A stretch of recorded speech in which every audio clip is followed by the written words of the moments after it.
আসার কথা ছিল গণপ্রজাতন্ত্রী বাংলাদেশ সরকারের মাননীয় স্বাস্থ্যমন্ত্রী সর্দার সাখাওয়াত হোসেন বকুল এমপি। উনি বিশেষ কাজে আটকে যাওয়ার কারণে আসতে পারেন না। আমার কাছে খুব রিকোয়েস্ট করেছেন এবং ভবিষ্যৎদারের কাছে আমার মানে অনুনয় বিনয় করে বলেছেন উনি বক্তব্য রাখবেন।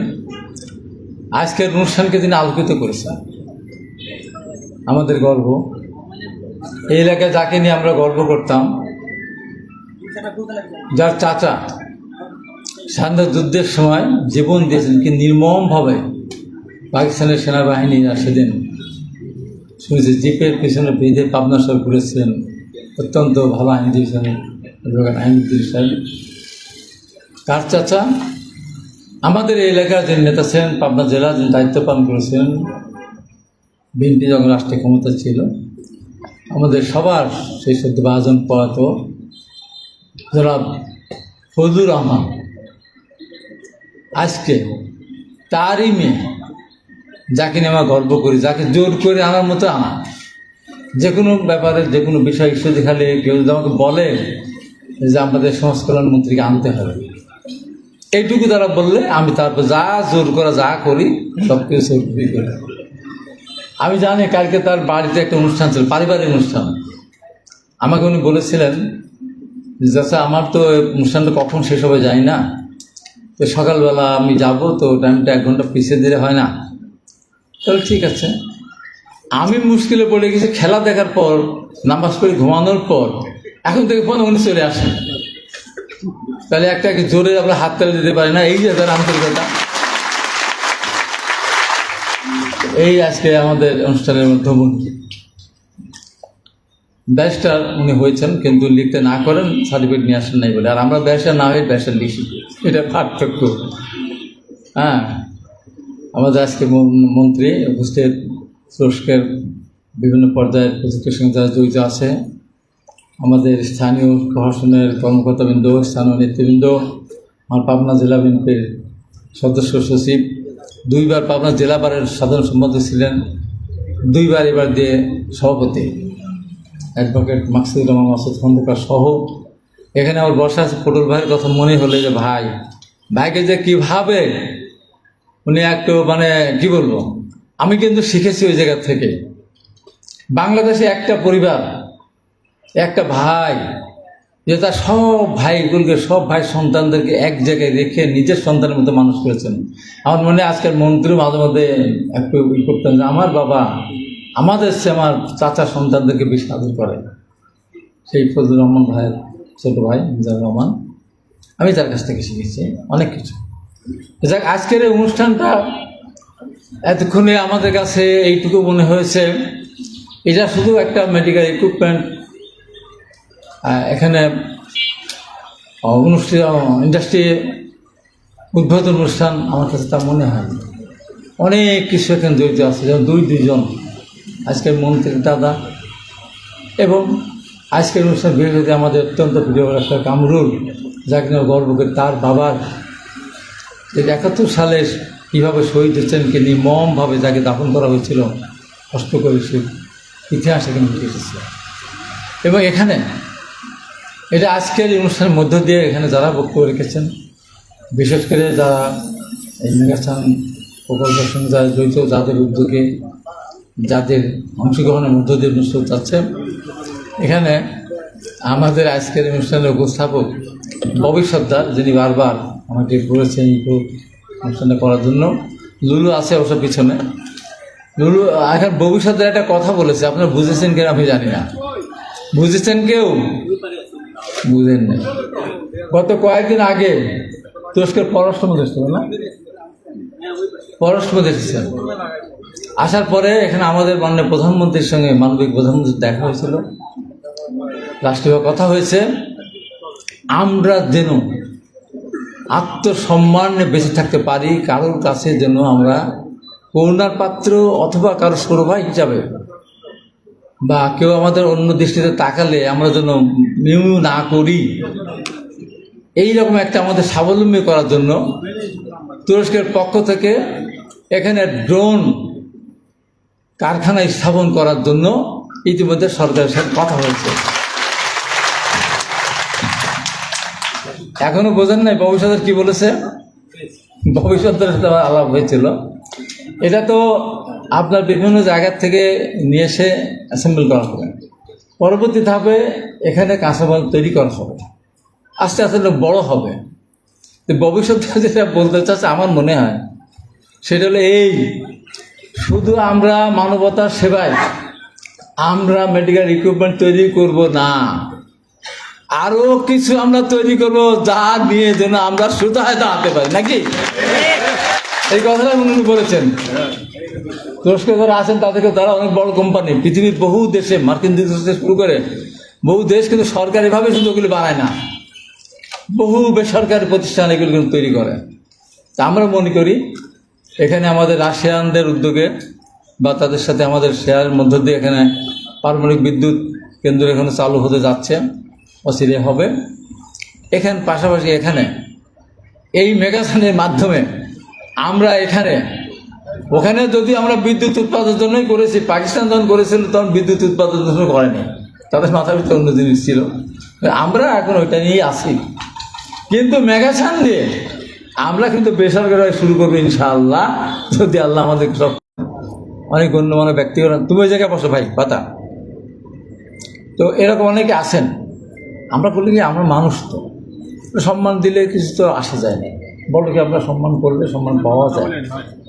এই জন্য বলি যে আজকে এই যে প্রতিষ্ঠানটা উদ্বোধন হতে যাচ্ছে, এই প্রতিষ্ঠানটা সামনের দিকে অনেক দূর এগিয়ে যাবে। এখানে ডাক্তার কামরুল উনি বলেছেন যে এখানে একটা এয়ারপোর্ট যদি হয় তাহলে উনি এখানে আসতে পারবেন এবং এখানে কিডনি হসপিটাল স্থাপন করার জন্য অথবা ডায়ালিসিস সেন্টার অন্তত স্থাপন করার চেষ্টা করবেন। তবে আপনাদেরকে আমি একটু আগ বাড়িয়েই বলে যেতে চাই, সাহস আছে আমার, কারণ পিছনে বসে আছেন তো একজন, তার সাহসে, এবং গতকাল আমি আলাপ করেছি, আমারও ঘটনা ছিল। আগামী আগস্ট মাসের প্রথম সপ্তাহ না দ্বিতীয় সপ্তাহে পাবনা থেকে একটা ট্রেন চালু হবে, পাবনা থেকে ঢাকা।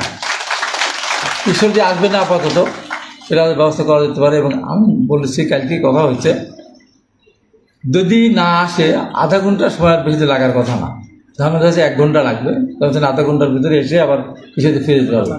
যদি সেটা না হয় ইনশাল্লাহ ঈশ্বর দিয়ে পাবনার ট্রেন চালু হবে। আপনার সাথে আলাপ করে কোন সময় গেলে ভালো হয় সেই সময় মতো আমরা চালু করি ইনশাল্লাহ। আর উনি বলবেন, এবং এই মাসের মধ্যে সম্ভবত ওনার সঙ্গে আলাপ করে, আমরা দুজনে গাড়িতে আলাপ করতেছিলাম, এই মাসের মধ্যেই সম্ভবত ইনশাল্লাহ সব ঠিকঠাক থাকে। তাহলে আজকের অনুষ্ঠানের মধ্যমণি তাকে সঙ্গে করে আমরা ঈশ্বরদী এয়ারপোর্ট চালু করার জন্য ওখানে একটা অনুষ্ঠান করব বিমানমন্ত্রীকে নিয়ে। তাহলে কি হলো, শুধু মেগাসান না, মেগাসানকে কেন্দ্র করে অনেক কিছু এখানে হবে। আমাদের ঈশ্বরদী ফ্লাইওভার হবে, আরও যে অবকাঠামোগুলি আছে। ঈশ্বরদী একটা অত্যন্ত গুরুত্বপূর্ণ একটা উপজেলা, অনেক জেলার চেয়ে অনেক বেশি এখানে গুরুত্ব বহন করে এই উপজেলা। তাই আমি আমার বক্তব্য বাড়াবো না। আমি আজকের অনুষ্ঠানের যিনি মধ্যমণি, তার বক্তব্য আমরা শুনবো। এরপর ভার্চুয়াল আমাদের মন্ত্রী মহোদয় কথা বলবেন, তারপর আনুষ্ঠানিকতা শেষ করে আমার অনুষ্ঠান শেষ হবে। তাই আমি আবারও আজকের অনুষ্ঠানের মধ্যমণি, যাকে অনেক কষ্ট দিয়ে সে ঢাকাতেই থাকে, প্রতি শুক্রবার শনিবার আসে, এবার তার একটা চিন্তা ছিল, কালকে তার প্রোগ্রামও আছে, আসবে না। তারপরেও আমি যখন অসহায়ের মতো বললাম যে মন্ত্রীর সাথে যাচ্ছেন না, অতএব আপনি গেলেও আমাদের অনেকখানি, কারণ আমাদের পরিপূর্ণতাই আসবে, তেমন কষ্ট করে এসেছেন। তাই ওনাকে আরেকবার ধন্যবাদ জানিয়ে আমি আমার বক্তব্য শেষ করছি। আল্লাহ হাফেজ।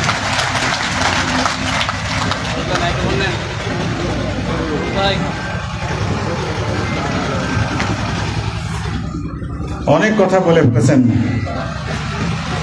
বিএনপি চেয়ারপারসনের উপদেষ্টা জনাব হাবিবুর রহমান হাবিব সাহেব। তারপরে আর আমার কথা থাকার কথা নয়। আপনারা স্বাভাবিকভাবে জানতে পারছেন এইবার কে বক্তব্য দেবেন।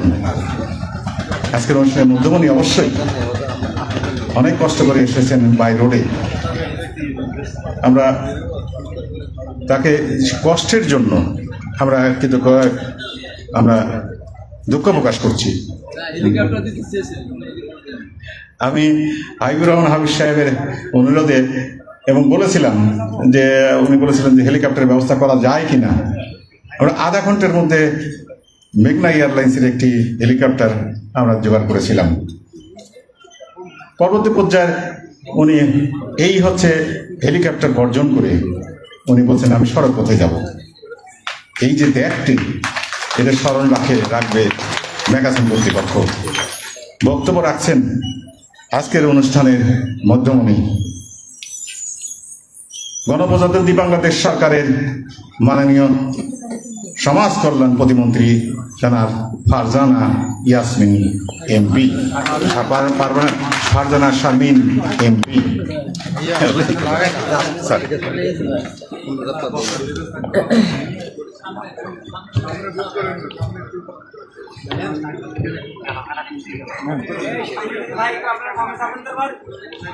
ঠিক আছে, বিসমিল্লাহির রহমানির রহিম। কণ্ঠের অবস্থা অনেক খারাপ, যতই মাইক্রোফোন ঠিক করা হোক না কেন কণ্ঠ খারাপই যাবে পেছন পর্যন্ত। আপনারা ভালো আছেন সবাই? প্রচন্ড গরম, এই সাইডে বোধহয় ফ্যানের বাতাসটা একটু কম আসছে, সবাই পাখা দিয়ে বাতাস করার চেষ্টা করছে। আমি খুব অল্পতে আমার বক্তব্য শেষ করব। আজকে এই চমৎকার একটি প্রোগ্রাম, বাংলাদেশে প্রথমবারের মতো মেডিকেল ইকুইপমেন্ট অ্যাসেম্বলিং প্ল্যান্টস, যেটা ইতিমধ্যে প্রতিষ্ঠিত হয়েছে, আমরা এই প্ল্যানটাকে আজকে উদ্বোধন করব। আপনারা ইতিমধ্যে জেনেছেন যে আমাদের মাননীয় স্বাস্থ্যমন্ত্রী বকুল চাচা, ওনার আসার কথা ছিল, উনি একটু কাজে ব্যস্ত হয়ে যাওয়ার কারণে আসতে পারেননি। উনি আপনাদের সাথে ভার্চুয়ালি কানেক্ট হবেন কিছুক্ষণের মধ্যে আমার বক্তব্যের পরে। আমি তার হয়ে এবং নিজের পক্ষ থেকে আজকে যে এই বাংলাদেশ এবং টার্কি এই দুটো দেশের পৃষ্ঠপোষকদের যে বন্ধুত্বপূর্ণ সম্পর্ক এগিয়ে নিয়ে যাওয়ার যে প্রচেষ্টা, অত্যন্ত চমৎকার এবং প্রয়োজনীয় একটি প্রতিষ্ঠানের মধ্য দিয়ে, এই জন্য আমি বাংলাদেশ থেকে যারা রিপ্রেজেন্টেটিভ আছেন এবং টার্কি থেকে যারা রিপ্রেজেন্টেটিভ আছেন তাদেরকে আন্তরিকভাবে ধন্যবাদ এবং কৃতজ্ঞতা জানাতে চাই। We have with us the Honorable Chairman of the Megasun Turkey, maybe the Export Director of Megasun Turkey, Mr. Arif Selecting and Mr. Yusuf Selecting. Am I accented your name properly? Am I? Yes, thank you. এবং আমাদের সাথে আরও মঞ্চে রয়েছেন নাজমুল হাসান, যিনি বাংলাদেশে মেগাসন বাংলাদেশকে represent করছেন, তার পৃষ্ঠপোষক। আমাদের সাথে মঞ্চে উপবিষ্ট রয়েছেন আমাদের অতিরিক্ত জেলা প্রশাসক, আমাদের অতিরিক্ত পুলিশ সুপার মহোদয় আছেন, আমাদের এটা এখন সুগার ক্রপ গবেষণা ইনস্টিটিউশনের মাননীয় ডাইরেক্টর জেনারেল। আমাদের সাথে উপস্থিত রয়েছেন আমার অত্যন্ত শ্রদ্ধেয় হাবিব চাচা, বিএনপি চেয়ারপারসনের সম্মানিত উপদেষ্টা এবং পাবনা জেলা বিএনপির আহ্বায়ক। সাথে রয়েছেন আমার অত্যন্ত শ্রদ্ধেয় বড় ভাই মাসুদ ভাই, বিএনপি বাংলাদেশ পাবনা বিএনপি জেলার সদস্য সচিব এবং বার অ্যাসোসিয়েশনের প্রেসিডেন্ট, পাবনা বার অ্যাসোসিয়েশনের প্রেসিডেন্ট, একই অঙ্গে বহুরূপ ওনার। সকলকে আন্তরিকভাবে শুভেচ্ছা জানাচ্ছি এবং সামনে উপবিষ্ট পাবনা, ঈশ্বরদী, আমার লালপুর থেকে আগত, লালপুর, গোপালপুর, বাগাতিপাড়া থেকে আগত বিএনপি যুবদল, স্বেচ্ছাসেবক দল সহ সহযোগী সংগঠনের সকল নেতৃবৃন্দ আজকে উপস্থিত রয়েছেন। সকলকে আসসালামু আলাইকুম। আজকে যেই প্ল্যান্টের ইনগ্রেশন আমরা করতে যাচ্ছি, এটা আমরা এই মুহূর্তে বুঝতে পারছি না আসলে এটা কতটা সময়োপযোগী এবং বাংলাদেশের জন্য কতটা প্রয়োজনীয় একটি প্রতিষ্ঠান। আমি আন্তরিকভাবে ধন্যবাদ জানাতে চাই যে নামটি না নিয়ে না এখানে ডক্টর কামরুল ইসলাম উপস্থিত রয়েছেন, যাকে কাছ থেকে দেখার আমার অনেক ইচ্ছে ছিল, যাকে টেলিভিশনে অনেক দেখেছি, নাম শুনেছি, কয়েকবার অ্যাপয়েন্টমেন্ট নেওয়ার চেষ্টা করেও পাইনি, এতটাই ব্যস্ত থাকেন তিনি। এবং সঙ্গত কারণেই হয়তো প্রোগ্রাম শেষ করে আমি তার সাথে এটা নিয়ে কথা বলবো। সেই কামরুল, এখন ভাই বলবো না চাচা বলবো আমি জানি না, ভাই আর চাচার মাঝখানে পড়ে একটু বিব্রতই থাকি মাঝে মাঝে আমি। এই মহান ব্যক্তিত্ব যিনি একটি কথা বলে গেছেন যে উনি অত্যন্ত সাধারণ একজন মানুষ। আমি একটি কথা বলতে চাই যে বড় হতে হলে যেমন ছোট হতে হয় আগে, তেমনি কেউ যদি অসাধারণ হতে চান তাকে সবার আগে খুব সাধারণ হতে হয়। এবং সাধারণের মাঝে কতটা অসাধারণত্ব লুকিয়ে থাকে তার একটি প্রমাণ এই মঞ্চে বসে আছেন, তিনি হচ্ছেন কামরুল ইসলাম ডক্টর। এবং আরেকজন মানুষ ছিলেন যার নাম না নিলেই না, ইতিমধ্যে নিয়েছেন হাবিব চাচা, যার নাম আমার মরহুম পিতা জনাব ফজলুর রহমান পটল। এই মানুষটি এতটাই সাধারণ ছিলেন যে তার অসাধারণত্বকে মাপতে হলে সাধারণকে কতখানি অসাধারণ হতে হয় সেটা মাপতে হতো। আমাদের পৃথিবীতে, আমাদের দেশে এই ধরনের মানুষগুলো এখনো আছেন জন্য আমরা ভালো আছি, আমরা ভালো থাকার স্বপ্ন দেখি। বাংলাদেশ আজকে যে জায়গায় এসে দাঁড়িয়েছে, বাংলাদেশ দীর্ঘ একটি পথ পাড়ি দিয়েছে যেখানে ডেমোক্রেসি নিয়ে বাংলাদেশ, গণতন্ত্র নিয়ে বাংলাদেশ যুদ্ধ করেছে, কথা বলার অধিকার নিয়ে বাংলাদেশ যুদ্ধ করেছে, বেঁচে থাকার অধিকার নিয়ে বাংলাদেশ যুদ্ধ করেছে। 1971 সালে যেমন আমরা সার্বভৌমত্বের জন্য যুদ্ধ করেছিলাম, আমরা 2024-এর জুলাই মাসে এসে কিন্তু একইভাবে আমাদেরকে সংগ্রাম করতে হয়েছে আমাদের অধিকার আদায়ের জন্য। জুলাইয়ের আজকে 4 তারিখ, আমরা যদি 2024-এর জুলাইয়ের 4-এর দিকে ফিরে যাই, আমরা কি কখনো কল্পনাও করেছিলাম যে আবার আমরা সেই একইভাবে ফুঁসে উঠবো যেভাবে স্ফুলিঙ্গ ফুঁসে ওঠে, এবং অতি শীঘ্রই আমরা বাংলাদেশ থেকে ফ্যাসিবাদকে বিতাড়িত করতে পারবো। এবং আমরা সেটা পেরেছি আল্লাহর অশেষ রহমতে, বাংলাদেশের আপামর জনসাধারণের প্রচেষ্টাতে পেরেছি। আমি শ্রদ্ধা করে স্মরণ করতে চাই আমাদের 71-এর মুক্তিযুদ্ধতে, শ্রদ্ধা করে স্মরণ করতে চাই বিগত 17 বছর ধরে বাংলাদেশ জাতীয়তাবাদী দল সহ যত রাজনৈতিক দলের নেতৃবৃন্দকে নির্যাতনের শিকার হতে হয়েছে, মৃত্যুবরণ করতে হয়েছে, গুমের শিকার হতে হয়েছে, ক্রসফায়ারের শিকার হতে হয়েছে, তাদের সকলকে এবং তাদের পরিবারকে আমি শ্রদ্ধা করে স্মরণ করতে চাই। সকল জুলাই যোদ্ধাদেরকে যারা শহীদ হয়েছেন, এখনও যারা হাসপাতালে শুয়ে কাতরাচ্ছেন, এখনও যাদেরকে আমাদের পুনর্বাসন করে বাংলাদেশকে এগিয়ে নিয়ে যেতে হবে, তাদেরকে এবং তাদের পরিবারকে। মেগাসান বাংলাদেশ এই প্রতিষ্ঠানটি মেগাসান টার্কি, মেগাসান তুরস্কের তত্ত্বাবধানে যে প্ল্যানটি আজকে উদ্বোধন করতে যাচ্ছে, প্ল্যানটি কেবল ঈশ্বর দিতে না, সারা বাংলাদেশে একটি নতুন দিগন্ত উন্মোচন করবে বলে আমি বিশ্বাস করি। এই প্ল্যানটি কেবলমাত্র যদি আমরা মনে করি যে তারা মেডিকেল ইকুইপমেন্ট তৈরি করে আমাদের কাছে বিক্রি করবে, আমি ইতিমধ্যে শুনেছি যে মেডিকেল ইকুইপমেন্ট ইম্পোর্ট করতে আমাদের যে খরচ হয় সেটা থেকে 30% লেসে তারা এই মেডিকেল ইকুইপমেন্টগুলো বাংলাদেশের বিভিন্ন হাসপাতালগুলোকে দিতে পারবে। আমরা যদি শুধু মনে করি যে সেটাই একমাত্র আমাদের অর্জন হবে, তাহলে আমরা ভুল করছি। That is one of the achievements. এটা অনেকগুলো অর্জনের একটি অর্জন যে বাংলাদেশে এমন একটি প্রতিষ্ঠান হচ্ছে এবং এই প্রতিষ্ঠানটি বাংলাদেশের মেডিকেল ইকুইপমেন্ট সার্ভ করবে এবং অল্প মূল্যে সার্ভ করবে। যদি আমরা বাই প্রোডাক্ট হিসেবে দেখতে পারি, বাংলাদেশে একটি ইন্টারন্যাশনাল ক্যাটাগরির প্রতিষ্ঠান তৈরি হচ্ছে। বাংলাদেশে বিদেশ থেকে ট্রেনাররা এসে এদেশের সন্তানদেরকে, এদেশের ছেলে মেয়েদেরকে ট্রেন আপ করছে বিশেষ কিছু বিশেষায়িত মেডিকেল ইকুইপমেন্ট তৈরি করার জন্য, এবং বাংলাদেশ নিজের পায়ে দাঁড়ানোর জন্য কিন্তু যোগ্যতা অর্জন করছে। এটা বাংলাদেশের জন্য কম বড় কিছু না, এটা বাংলাদেশের জন্য অনেক বড় পাওয়া।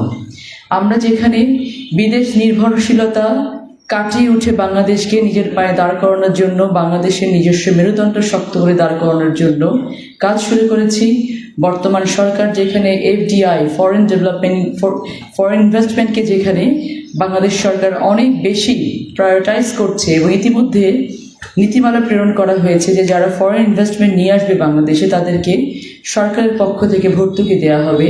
সেই জায়গাতে অলরেডি মেগাসান বাংলাদেশ কিন্তু তারা ইনভেস্ট করছে এবং আমাদেরকে দক্ষ করার জন্য, দক্ষ জনশক্তি তৈরির জন্য কাজ করে যাচ্ছে। আমরা সকলে জোরে একটি হাততালি দিয়ে তাদেরকে কৃতজ্ঞতা প্রকাশ করি। And this applause are for the Turkish government and the Megasan company for their great initiative. Thank you so much from my country. আমাদেরকে এখানে একটি কথা মাথায় রাখতে হবে যে তাদেরকে সহযোগিতা করা আমাদের সকলের একান্ত কর্তব্য।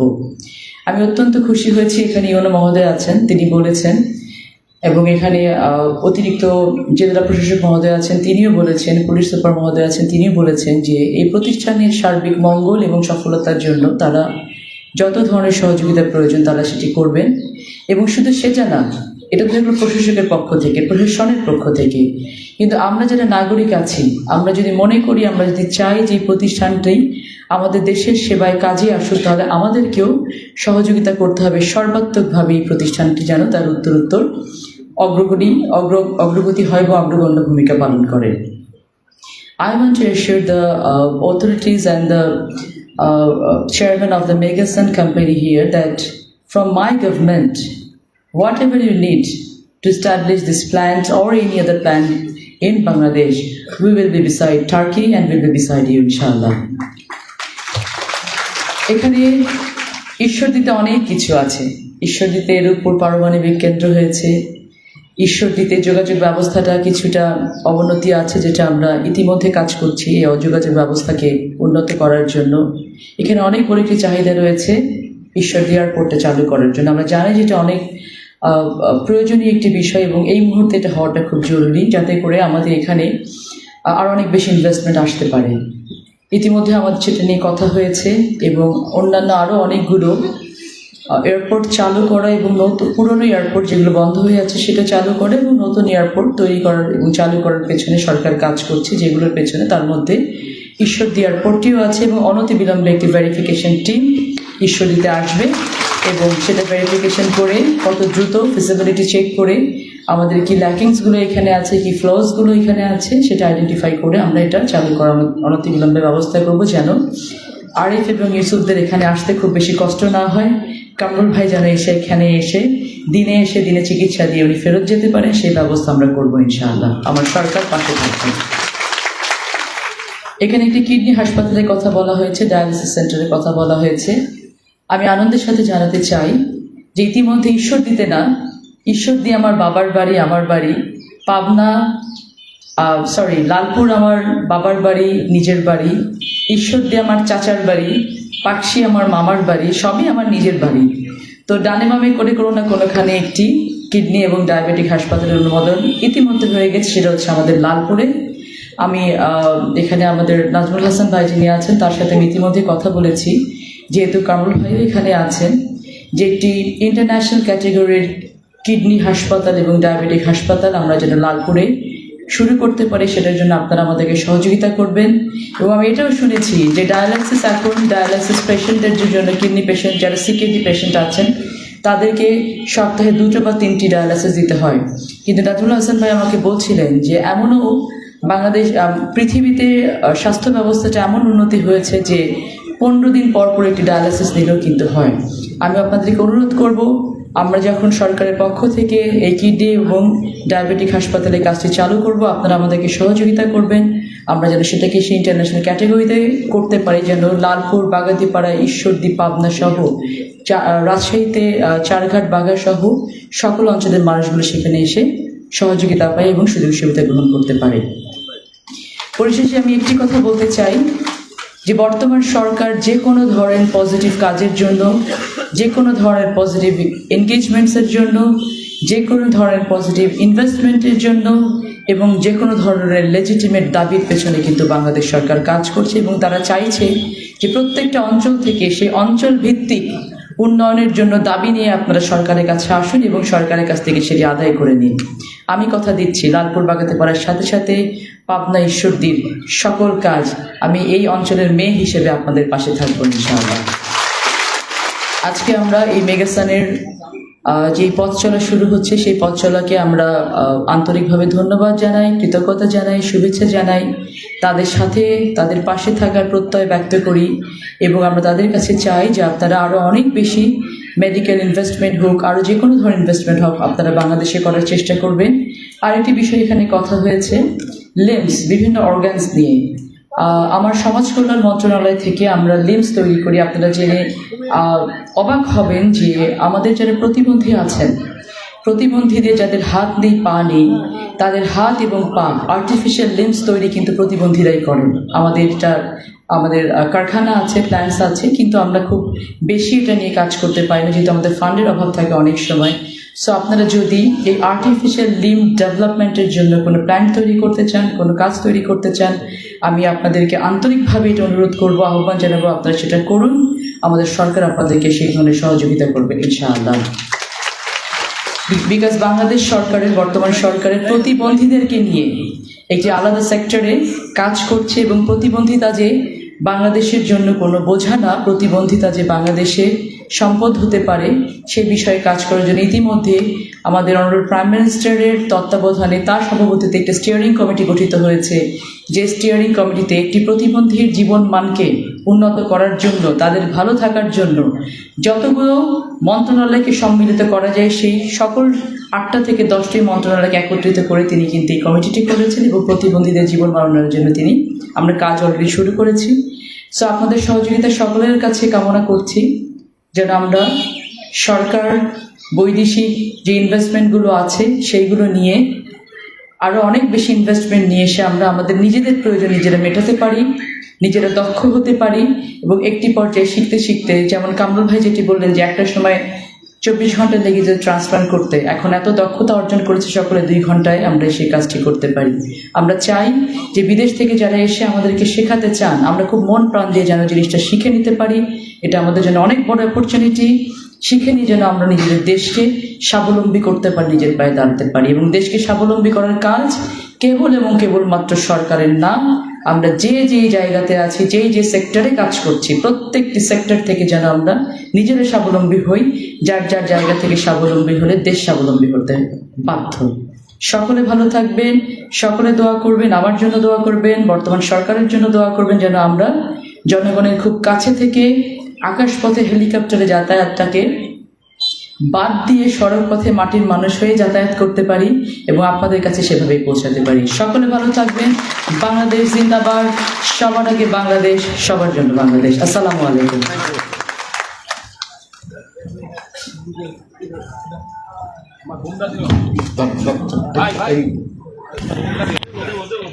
ধন্যবাদ, ধন্যবাদ মাননীয় প্রতিমন্ত্রী মহোদয়। আপনার ইতিমধ্যে শুনেছেন সম্ভাবনার কথা, সম্পদের কথা, ব্যর্থতার কথা, সবই শুনেছেন, আমাদের আশার কথা, অনেক কিছু